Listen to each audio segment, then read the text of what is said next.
এই চাটনিখনৰ সোৱাদ যাৰ মুখতে লাগে তেওঁৱে আপোনাৰ দিৱানা হৈ যাব পকৰত হাত গুৰ মাৰিলেও নেৰিব ইমানেই ধুনীয়া চাটনি প্ৰথমতে চচপেনটোত নিমখ অকণমান দি পানীখিনি উতলিবলৈ দিছোঁ আৰু মূল ইনগ্ৰিডিয়েণ্টটো দেখুৱাই দিছোঁ এয়া হৈছে শুকান শাল মাছ ঘৰৰ পৰা বৌয়ে বৰ মৰমেৰে দি পঠিয়াইছিলে নিচাই বোলে ডাঙৰ শাল মাছ এটা আনিছিলে তাকে শুকুৱাই থৈছিলে আমালৈ অকণমান দি পঠালে আৰু উতলা পানীখিনি মই শাল মাছটোত দি পেলাই অকণমান 10 মিনিটমান সময় কোমলাই থৈ দিছোঁ ইমান ধুনীয়া লাগিছে নহয় জানো আৰু ঘৰত শুকুৱাৰ কাৰণে মাছটোৰ গোন্ধটোও বহুত বেছি নাই আৰু এতিয়া মই চপাৰ মেচিনটোত দি সৰু সৰু কৰি ল'ম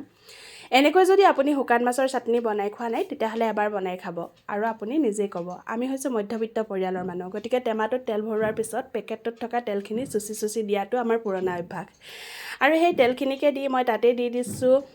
4-5 ফুটামান নহৰু এটা পিঁয়াজ এটা বিলাহী আৰু জলকীয়া সৰহকৈ দিছোঁ যিহেতু আমি জলকীয়া সৰহকৈ খাওঁ আৰু ৰঙা পৰালৈ ভাজি লৈছোঁ বিলাহীৰ বাকলিকেইটাও এৰুৱাই দিছোঁ যদি এপৰ্যায়লৈকে চাই আছে যদি ভাল লাগিছে আপোনাৰ প্ৰফাইলত ভিডিঅ'টো শ্বেয়াৰ কৰি থৈ দিব আৰু আপুনি ক'ৰ পৰা চাই আছে কমেণ্ট কৰি ক'বলৈ নাপাহৰিব ধুনীয়াকৈ মই সেই মিশ্ৰণটো উলিয়াই লোৱাৰ পিছত শুকান মাছখিনিও মই অকণমান ভাজি লৈছিলোঁ একেখিনি তেলতে তাৰপিছত নিমখ অকণমান দি সানি লোৱাৰহে কথা